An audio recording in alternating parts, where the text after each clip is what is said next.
नमस्कार, मी वैभव प्रधान. Speed news live 24 मध्ये आपलं स्वागत. कोल्हापूरला एक नवं नाव आहे, ते म्हणजे कलापूर. या कलापूरनं या महाराष्ट्रालाच नाही तर देशाला अनेक कलाकार दिले, मग गायक दिले, नाट्य क्षेत्रातील नामवंत व्यक्तिमत्व दिली. अनेक नामवंत कलाकार या कोल्हापूरनं घडवले आणि याच कोल्हापुरात कबीर नाईकनवरे सारखा एक समाज प्रबोधन करणारा कलाकारही याच कोल्हापूरनं दिला. त्याच कबीर नाईकनवरे सरांना स्पीड न्यूज लाईव्ह 24चा कलागौरव पुरस्कार हा देऊन आपण सन्मानित करत आहोत. कबीर नाईकनवरे सरांसोबत आज आपण संवाद साधतो आहोत. सर, तुमचं स्पीड न्यूज लाईव्ह 24 परिवारातर्फे हार्दिक हार्दिक स्वागत. धन्यवाद. सर, गायन आणि दिग्दर्शन क्षेत्रात आज तुम्ही उत्तुंग भरारी घेत आहात. मला वाटतंय या संवादाची सुरुवात आपण तुमच्या गाण्यानं करूयात. तेरे गिरने में भी तेरी हार नहीं, कि तू आदमी है अवतार नहीं. तेरे गिरने भी तेरी हार नहीं, कि तू आदमी है अवतार नहीं. जो वो देश बना प्यारे, चल जैसे भी काम चला प्यारे. प्यारे तू गम न कर, जिंदगी हंसने गाने के लिए है पल, दो पल, हाँ पल. इसे खोना नहीं, खो के रोना नहीं. इसे खोना नहीं, खो के रोना नहीं. जिंदगी हंसने गाने के लिए है पल, दो पल, हाँ पल. वा सर, सुंदर गोड गळा आपण आज सरांचा ऐकतोय आणि हाच गोड गळा आज महाराष्ट्रभर प्रत्येक कानाकोपऱ्यात पोहोचतोय. सर, हा गायन प्रकार तुम्ही कसा निवडलात आणि तुमचा गोड गळा हा रसिकांना आकर्षित करू शकतो हे तुम्हाला कसं समजलं आणि कसं उमगलं? गाण्याची आवड ही खरं तर माझ्या घरातून माझे वडील भजन वगैरे अशा वेगवेगळ्या भजनाचे जे कार्यक्रम असायचे, जे गावातल्या भजनांचे कार्यक्रम असतात, म्हणजे जे विठ्ठलपंथीय भजन वगैरे आपण म्हणतो, ते पूर्वी बऱ्याचशा अशा भजनाच्या गावातल्या कार्यक्रमाला वडील हजर राहायचे आणि वडिलांबरोबर मीही जायचो. आणि अशा त्या कार्यक्रमांमधून मला ही आवड, गाण्याची आवड, भजनाची आवड सुरू झाली. आणि नंतर ज्यावेळी मी 4थीत होतो त्यावेळी नेमक्या गॅदरिंगच्या कार्यक्रमामध्ये मला माझ्या शिक्षकांनी सांगितलं की बाबा तुलाही भाग घ्यायचा आहे गॅदरिंगमध्ये म्हणून. आणि मग त्यावेळी त्यांनी मला विचारलं की तू काय करणार, डान्स करणार, एखादं नाटक करणार, नाटिका करणार की गाणं म्हणणार. शाळेच्या गॅदरिंगच्या प्रोग्रामला हो हो त्यावेळी आपसूक माझ्या तोंडातून आलं की सर मी गाणं म्हणणार. आणि मग त्यांनी विचारलं की कुठलं गाणं म्हणणार. मग त्यावेळी मी त्यांना सरांना असं बोललो की सर मी देशावरचं गाणं म्हणणार, देशभक्तीपर गाणं म्हणणार. आणि मग सरांनी विचारलं की कुठलं देशभक्तीपर गाणं. तर त्यावेळी मग मी म्हटलं की कर चले हम फिदा हे गाणं मी म्हणणार. अशा पद्धतीनं मग पहिल्यांदाच ते गाणं घेतलं होतं मी. आणि कुठल्याही म्हणजे स्टेज किंवा अशा पद्धतीनं जे काही कार्यक्रम आहेत अशा कार्यक्रमावर पहिल्यांदाच सादर केलेलं मी ते गाणं होतं. आणि त्या गाण्याच्या वेळी शाळेतून आणि त्या गॅदरिंगला जे काय त्या शाळेतले आमच्या विद्यार्थी आहेत त्यांचे पालक वगैरे आले होते, त्या साऱ्यांनीच खूप दाद दिली. नंतर त्या गाण्यामुळं मी पूर्ण शाळेमध्ये फेमस झालो आणि आमच्या त्या भागामध्येही फेमस झालो जिथं मी राहत होतो. विचारेमाळ या ठिकाणी मी लहानाचा मोठा झालो. तर त्या भागामध्ये सुद्धा खूप फेमस झालो की लोक मला ओळखायचे त्या ठिकाणी त्या गाण्यामुळं. आणि मग ज्यावेळी असं जाणवलं की बाबा या गाण्यामुळं इतकं छान बाबा लोक मला ओळखतायत इथली, किंवा मला शाळेमध्ये माझा सत्कार केला गेला, गाणं चांगलं झालं म्हणून. तर त्यावेळी माझ्या असं डोक्यात आलं की हे गाणं आपण आत्मसात करायचं आणि या गाण्यामध्ये आपला नशीब आजमवून आपण बघायचं. म्हणजे खरा रसिक प्रतिसाद सर तुम्हाला शाळेमध्ये मिळाला हो या देशभक्तीपर गीताला. हो हो. सर हा गायनाचा म्हणजे गायन क्षेत्रात तुम्ही आहात, तर हे गायन क्षेत्र तुम्ही निवडल्यानंतर कशाच्या माध्यमातून तुम्ही लोकांच्या पर्यंत गेला? म्हणजे एखादी संस्था किंवा एखादा तुमचा ग्रुप हे कशा पद्धतीनं तुम्ही निर्माण केलं आणि कशा पद्धतीनं लोकांच्या समोर गेला? 2014 साली म्हणजे बऱ्याचशा तशा 2010 पासून मी स्पर्धा करायला लागलो होतो, पण 2014 साली मला पहिल्यांदा असं जाणवलं की आपला एक स्वतःचा ग्रुप असावा आणि ज्या माध्यमातून आपण लोकांपर्यंत कार्यक्रमाच्या माध्यमातून वेगवेगळ्या थीम घेऊन पोहोचू. म्हणून मग आम्ही त्यावेळी स्वरसागर नावाचा एक ग्रुप आम्ही बनवला, ज्यामध्ये कोल्हापुरातले आजचे जे नामवंत असे कलाकार आहेत ते त्यावेळी माझ्या ग्रुपसोबत काम करायचे. आणि मग बऱ्याच ठिकाणी वेगवेगळे थीम शोज केले, बऱ्याच ठिकाणी म्हणजे महाराष्ट्र आणि महाराष्ट्राच्या बाहेर जाऊन आम्ही स्वरसागरचे कार्यक्रम केले. नंतर मीनवाईल आम्ही एक म्हणजे कबीरा हा एक फ्युजन प्रोग्रामही तयार केला, जो वेस्टर्न गाणी जास्त त्यामध्ये असायची आणि वेगवेगळ्या जुन्या गाण्यांना घेऊन फ्युजन करून ही गाणी आम्ही लोकांपर्यंत सादर करायचो. याचे जास्तीत जास्त कार्यक्रम जे आहेत ते मोस्टली जर बघितलं तर गोवा किंवा साऊथ जो काय आपला इंडिया आहे इकडं आमचे त्याचे कार्यक्रम जास्तीत जास्त झाले. म्हणजे मी सर महाराष्ट्राचं नसतं म्हणतो, महाराष्ट्राच्या बाहेर हो हो 100% महाराष्ट्राच्या बाहेरही जाऊन आलेलो आणि तो कार्यक्रम खूप यशस्वी झाला. आणि नंतर म्हणजे 2016-17च्या दरम्यान आम्हाला असं वाटलं की बाबा आपण आपला जो कार्यक्रम आहे हा कार्यक्रम सोडून अजून एक कार्यक्रम असा तयार करावा ज्या माध्यमातून खऱ्या अर्थानं आपल्या जे महामानव आहेत, जे की भगवान गौतम बुद्ध, त्याचबरोबर संत तुकाराम, शिवाजी महाराज, त्याचबरोबर शाहू महाराज, महात्मा फुले, बाबासाहेब, अण्णाभाऊ साठे, अशा ह्या बहुजन महामानवांची विचारधारा आजच्या तरुणांपर्यंत पोहोचणं काळाची गरज आहे हे आम्हाला त्यावेळी असं म्हणजे गरज भासू लागली. आणि म्हणून आम्ही आमच्या ग्रुपनं असं ठरवलं की भीमप्रहार नावाचा आपण ग्रुप बनवायचा, ज्या माध्यमातून शिवजयंती, त्याचबरोबर शाहू जयंती, भीम जयंती ह्या वेगवेगळ्या महामानवांच्या जयंतीनिमित्त आपला कार्यक्रम लोक आयोजित करतील. आणि यामध्ये आम्ही इतकी हे झालो म्हणजे खूप मन हे करून गुंतवून आम्ही त्यात काम केलं, खूप अभ्यास केला आणि त्यातून आम्ही काम करायला सुरुवात केली. महाराष्ट्रभर याचेही कार्यक्रम झाले. सांगायला अभिमान वाटेल की कोल्हापुरातून निवडलेला पहिलाच आमचा ग्रुप होता जो दीक्षाभूमीच्या नागपूरच्या दीक्षाभूमीवर आम्ही परफॉर्म केले होते. अशा पद्धतीनं तो ग्रुप ही खूप बऱ्यापैकी लोकांना माहीत झाला. आजही त्या ग्रुपच्या मार्फत कार्यक्रम लागतात. यामध्ये खूप चांगली कलाकार मंडळी माझ्यासोबत काम करते आणि त्यांचीही साथ मला या कार्यक्रमाला मिळाली, म्हणून महाराष्ट्रभर आम्ही काम करत राहतोय. या दरम्यानच आम्ही असं ठरवलं की बाबा आपण फक्तच बाबा गाणी म्हणजे जी रेकॉर्डेड गाणी आहेत अशीच गाणी फक्त गात राहायचं नाहीये, तर आम्ही स्वतःची भीमप्रहारची स्वतःची काही गाणी तयार करण्याचा प्रयत्न केला, ज्यामध्ये खूप चांगली गाणी आम्ही तयार केली. आम्ही भीमाचे शेर नावाचा एक अल्बम आम्ही तयार केला. आणि नंतर मागच्याच वर्षी आम्ही संविधानाचं प्रास्ताविक जे आहे उद्देशिका, तर त्या उद्देशिकेचं भारतातील पहिलं गाणं तयार केलं. भारतातील पहिलं गाणं ऑडिओ व्हिडिओ तयार केलं. प्रसार माध्यमांनी म्हणावी तेवढी त्याची नाही दखल घेतली, पण सोशल मीडियानं मात्र खूप चांगली दखल घेऊन भरपूर लोकांपर्यंत ते गाणं पोहोचलं आणि खूप चांगल्या पद्धतीने आणि खूप चांगल्या क्वालिटीला आम्ही ते गाणं तयार केलं. मॅक्झिमम लोकांपर्यंत ते आता गाणं पोहोचलेलं आहे.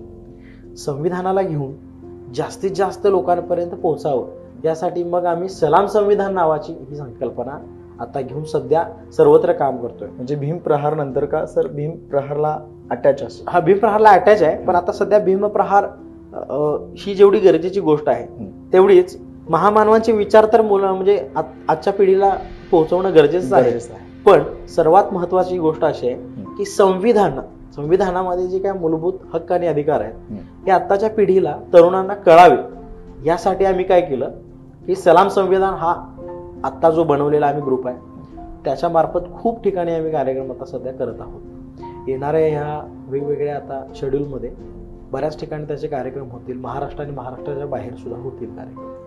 म्हणजे सर आता तुम्ही सांगितलं की महामानवांची विचारधारा घेऊन भीमप्रहार सारखा कार्यक्रम आणि त्याला अटॅच सलाम संविधान ही टीम तुम्ही बांधलीत आणि फक्त महाराष्ट्रात नाही तर महाराष्ट्राच्या बाहेर गेलात.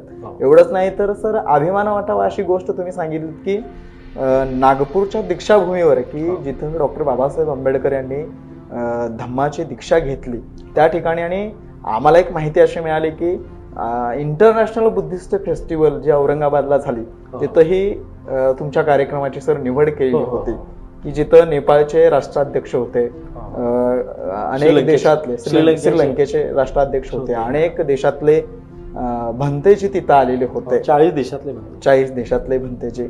तर सर हे परिवर्तनाचं काम आणि असा हा जागर तुमच्या सलाम संविधान आणि भीमप्रहार या कार्यक्रमातून होतोच आहे. पण सर एक गायक म्हणून आणि दिग्दर्शक म्हणून तुम्ही काम केलंच आहे. पण दिग्दर्शित केलेली अशी कोणती गाणी किंवा असे कोणते शोज तुम्ही या कला प्रकारात दिले? आता तसं बघायला गेलं तर ही जी म्हणजे सुरुवातीला सुबरसागर, नंतर कबीरा, भीमप्रहार आणि सलाम संविधान हे जे 4 वेगवेगळे ग्रुप आम्ही तयार केले. एकच ग्रुप आहे फक्त थीम वेगवेगळे आहे. यामध्ये मोस्टली ह्या सगळ्या संकल्पना माझ्याच आहेत. आणि दरम्यान मी मगाशी जसं म्हणालो की स्वतः मी कंपोज केलेली लिहिलेली गाणी घेऊन आम्ही भीमाचे शेर हा एक अल्बम तयार केला. आणि आता नवीन आमचा सलाम संविधान नावाने एक स्पेशल अल्बम येणाऱ्या ह्या वर्षात येतो. त्यातली काही गाणी खूप उत्कृष्ट गाणी आहेत. महाराष्ट्रच नाही तर देश पातळीवर ती गाणी जाणार. कारण संविधानाची खऱ्या अर्थानं काय गरज आहे देशाला आणि कशा पद्धतीनं आजच्या तरुणांनी ते जाणणं गरजेचं आहे हे त्यामध्ये हे केलेलं आहे. मी तुम्हाला आवर्जून एक गोष्ट या ठिकाणी सांगू इच्छितो की त्यामध्ये एक गाणं असं आहे त्यातल्या 2 लाईन मी तुम्हाला या ठिकाणी गाऊन दाखवतो. त्या ह्याच्यामध्ये म्हणजे त्या गाण्यामध्ये आपण संविधानाला काय संबोधलेलं आहे हे पहा.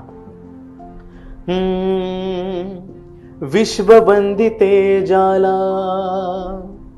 थोर महाग्रंथाला घटना लिहून जाणे शिल्पकार तो झाला. विश्वात महान भीमविधान आहे.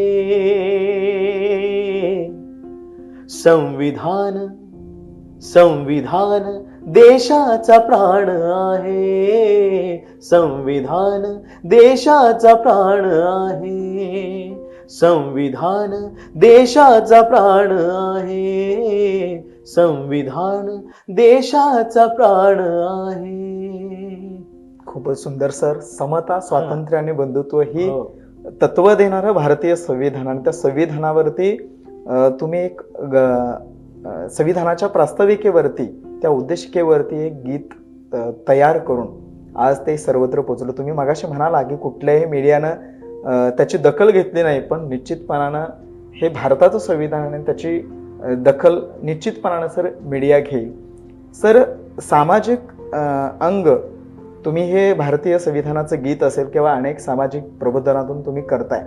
आज अनेक कला प्रकारातले गायन कार्यक्रम जर बघितले तर हिंदी आणि मराठी गाण्यांवरती असतात की त्याला युवा वर्ग भुलून जातो, त्यात बाद सुद्धा होतो. आत्ताच्या म्हणजे ट्रेडिशन मध्ये मी की आत्ताच्या पद्धतीला किंवा आत्ताच्या गाण्याला काय भलबुरं म्हणत नाहीये किंवा नावं ठेवत नाहीये किंवा खराब म्हणत नाहीये, पण त्यातून घेण्यासारखं असं काही नाहीये सध्या. कारण जी पूर्वीची गाणी आहेत म्हणजे जे रफी साहब, किशोरदा, मुकेश किंवा लता मंगेशकर, आशा भोसले ही जी जुनी गाणी आहेत यांच्या गाण्यांमधून जो भाव निर्माण होतो, जो रस निर्माण होतो. म्हणजे एक गोष्ट मला आवर्जून सांगावीशी वाटते इथं की आता मी बऱ्याच ठिकाणी कार्यक्रम करतो हिंदी मराठी गाण्यांचे सुद्धा. तर त्या ठिकाणी गेल्यानंतर आजची तरुणाई सुद्धा काही त्यातली लोक मुलं ही जुन्या गाण्यांची फरमाईशी करतात जुन्या गाणी. आणि आम्हालाही जुनी गाणी म्हटल्याशिवाय त्या कार्यक्रमांमध्ये तो कार्यक्रम पूर्ण झाल्यासारखं वाटत नाही. म्हणजे हे श्रेय आहे त्या गाण्यांचं. म्हणजे आज सुद्धा आजचा कलाकार हा त्या जुन्या गाण्यांवरच जगतो आहे खऱ्या अर्थाने. म्हणजे इतकं मोठं काम त्या लोकांनी करून ठेवलेलं आहे.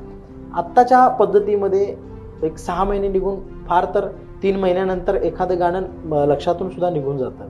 म्हणजे काय म्हणतो आपण त्याला, ते पूर्ण म्हणजे थोडक्यात काय म्हणतो, दुर्लक्षित म्हणलं तरी चालेल. लक्षच त्यानंतर कोण देत नाही त्याच्याकडे. त्याच अंगानं सर एक मी प्रश्न तुम्हाला मगाशी मी करणार होतो की ही आताची युवा वर्गाला जी गाणी पोचणारी आहेत ती अगदी ओंगळवाणी अशी आहेत.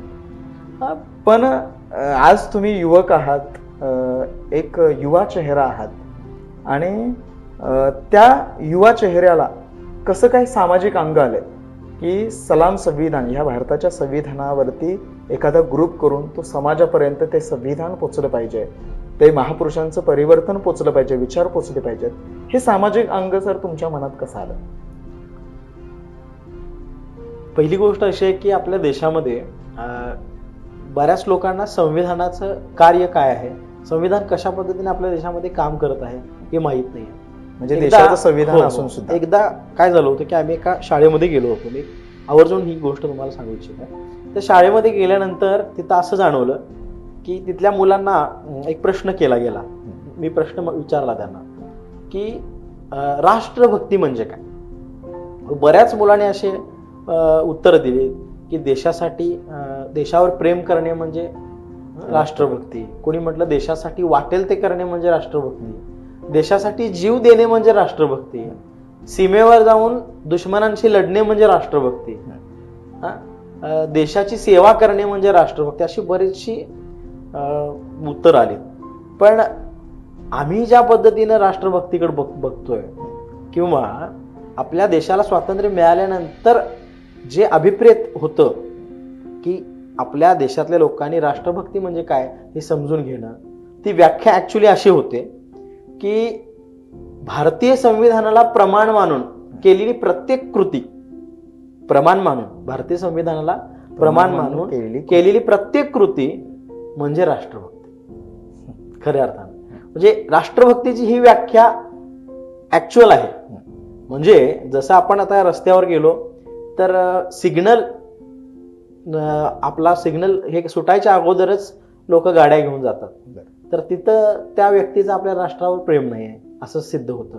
लोक कुठेही थुकतात, त्यांचं तिथं प्रेम नाही आहे.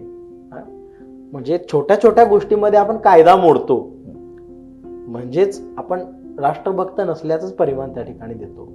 आणि मग कुठेतरी 15 ऑगस्ट 26 जानेवारीला लोक उठून उभा राहतात आणि विचारतात काय, म्हणतात की बाबा मी राष्ट्रभक्त आहे, भारत माता की जय. गंमत अशी आहे की 26 जानेवारीला नेमकं काय झालं हे लोकांना माहित नाही आहे.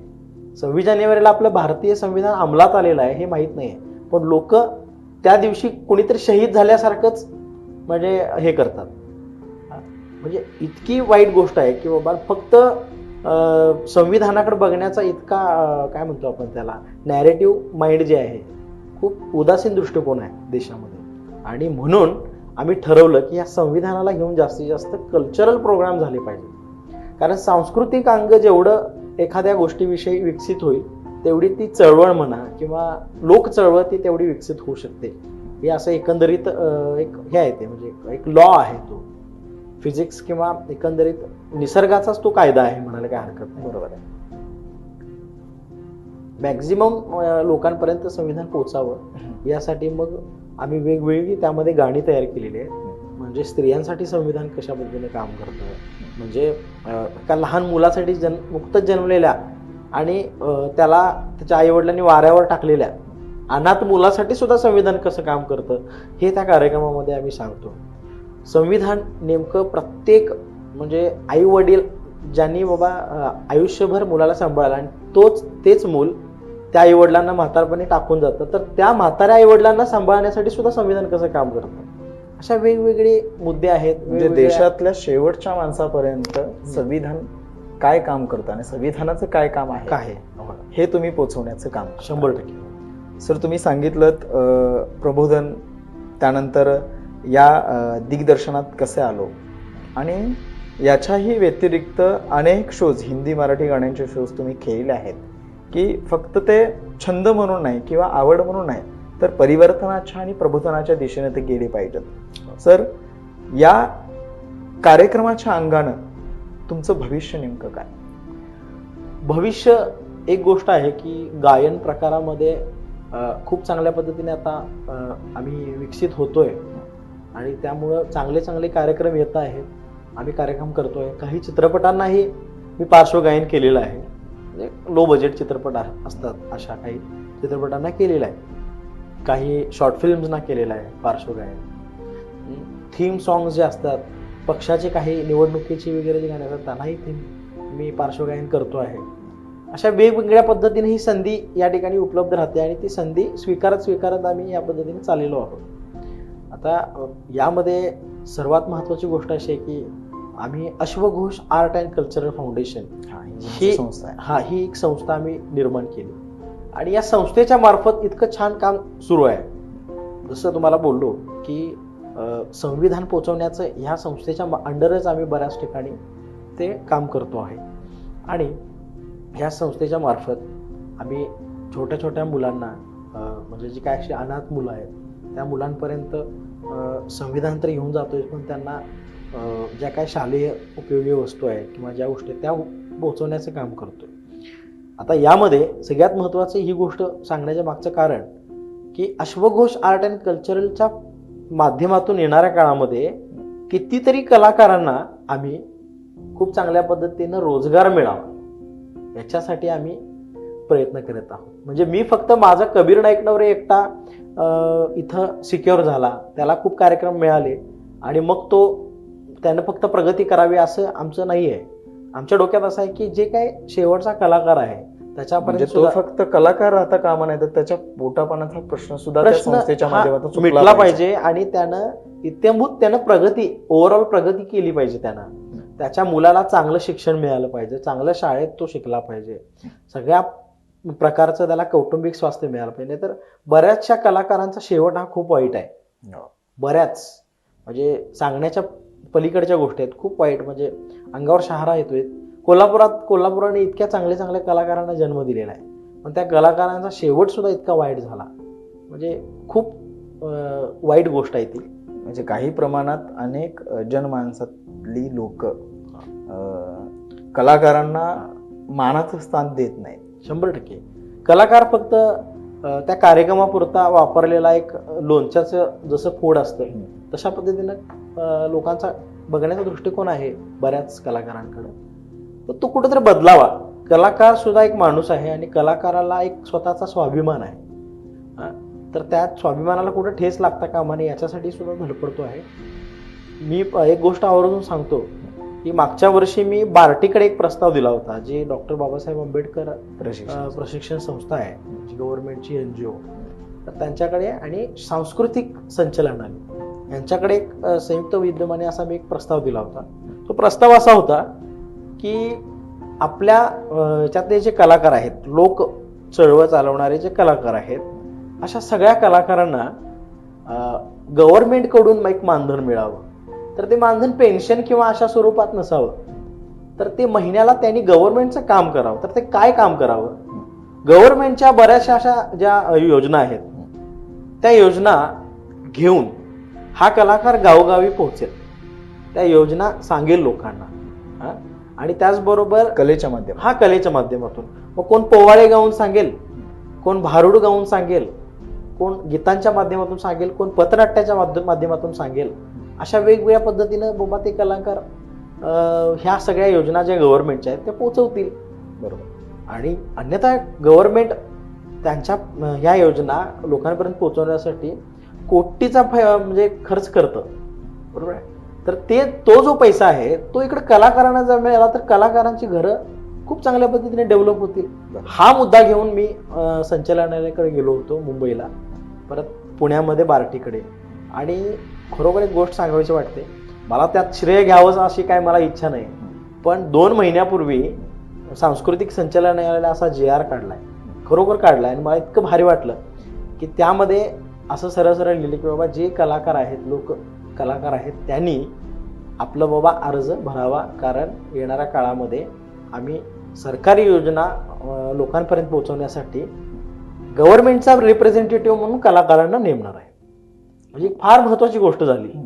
त्यामध्ये महिन्याला एक ठराविक रक्कम, एक 8,000 10,000 रुपये जरी एखाद्या कलाकाराच्या अकाउंटवर जमा जर झाले तर त्याचा म्हणजे पोटा पाण्याचा प्रश्न खरोखर मिटणार आहे. लक्षात घ्या. असं आहे. म्हणजे तुमच्या सर प्रयत्नाला यश आले 100%. पण ते कुणी केलं, काय केलं याला फार मी महत्वच देत नाही. म्हणजे मी केलं म्हणून मी त्याच्यासाठी एक स्पेशल प्रोग्राम घ्यावा आणि मग मी केले म्हणून सांगावं किंवा पत्रकार परिषद घेऊन मी सांगावं, मला काही गरज वाटत नाही. कलाकारांचं त्यात भलं होतंय ना, हे सगळ्यात महत्वाचं. म्हणजे फक्त माझं नाही तर त्या कलाकारांचं 100% होतंय आणि त्यात तुमचाही सिंहाचा वाटा आहे. ही भावना आज तुमच्या मनात आहे. 100% आम्ही मोठे होणारच आहोत. कलाकारांना सोबत घेऊन मोठं होण्यामध्ये एक आम्हाला एक वेगळं समाधान आहे. येणाऱ्या काळामध्ये खूप मोठ्या मोठ्या प्रोजेक्ट पण करणार आहोत आपण. काही फिल्म प्रोजेक्ट आहेत, काही अल्बम्स आहेत, वेगवेगळ्या प्रसारमाध्यमांसोबत काम करायचं आहे. आणि सगळ्यात महत्वाची गोष्ट म्हणजे की स्पीड न्यूजनं आज या प्रत्येक कलाकारांना बोलवून या ठिकाणी हे केलेलं आहे, गौरव केलेला आहे. आणि त्याचबरोबर त्या कलाकारांना आपली गोष्ट मांडण्याचा इथं या ठिकाणी मंच दिलेला आहे, ही संधी दिलेली आहे. ही फार महत्वाची आहे आणि मला कौतुक करावंसं वाटतं स्पीड न्यूजचं. कारण हे फार महत्वाचं आणि हे कलाकारांच्या बाबतीत होत नाही शक्यतो. असं आहे. कुठलाही मीडिया, कुठलाही फक्त जे काय दिसणारे गुळगुळीत कलाकार आहेत तेवढ्यांचाच फक्त इथं जय जयकार होतो, तेव्हा त्यांनाही त्यांचाच फक्त कौतुक होतं. पण प्रत्येक कलाकाराचं होत नाही. एक माझी शोकांतिका आहे, कदाचित ती म्हणजे योग्य असेल अयोग्य असेल मला माहीत नाही, पण मला वाटतं की प्रत्येक कलाकाराला कुठेतरी त्याचा स्वाभिमान आहे आणि त्याला त्याचा न्याय मिळणं गरजेचं आहे. हा न्याय सर स्पीड न्यूज लाईव्ह 24च्या या आमच्या चॅनलच्या माध्यमातून निश्चितच मिळेल. आज आपल्यासोबत होते कबीर नाईक नवरे सर. एक समाज प्रबोधनाचं माध्यम घेऊन सलाम संविधान आणि अश्वघोष आर्ट अँड कल्चरल फाउंडेशनच्या माध्यमातून ते आज समाजापर्यंत पोहोचत आहेत. समाजातल्या प्रत्येक शेवटच्या माणसापर्यंत या कलाकाराची कला पोहोचली पाहिजे. त्या कलाकाराच्या पोटापाण्याचा प्रश्न सुटला पाहिजे. म्हणजे फक्त तो कलाकार हा कलाकार राहता कामा नये, तर तो सर्वगुण संपन्न झाला पाहिजे. अशाच पद्धतीचा एक ध्यास घेऊन अश्वघोष आर्ट अँड कल्चरल फाउंडेशनच्या माध्यमातून ते आज प्रयत्न करत आहेत. बार्टीच्या माध्यमातून त्यांचा प्रयत्न आज यशस्वी झाला आहे. सर खरंच तुमचं खूप खूप स्पीड न्यूज लाईव्ह 24च्या परिवारातर्फे खूपच आम्ही कौतुक करतोय. आणि आज तुम्हाला आम्ही कलागौरव पुरस्कार देत असताना आम्हाला अभिमान वाटतोय की तुमच्यासारख्या कलाकाराला आम्ही या पुरस्कारानं सन्मानित करतोय.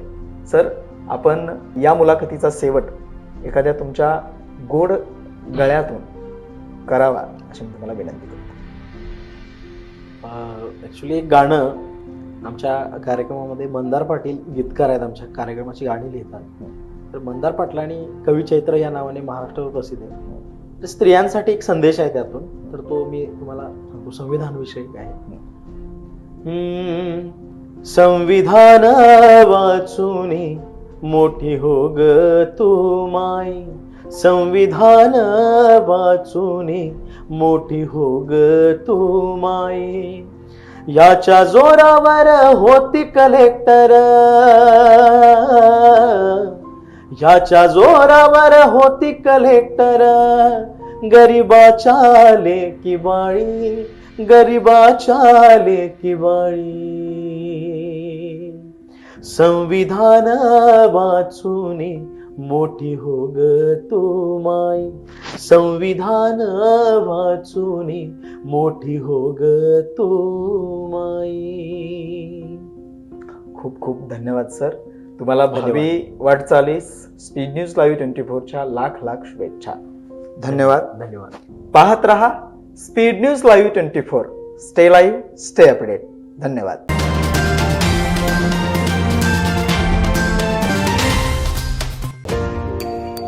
ताज्या अपडेट्ससाठी स्पीड न्यूज लाईव्ह 24 चॅनेलला सबस्क्राईब करा आणि बेल आयकॉनवर प्रेस करा.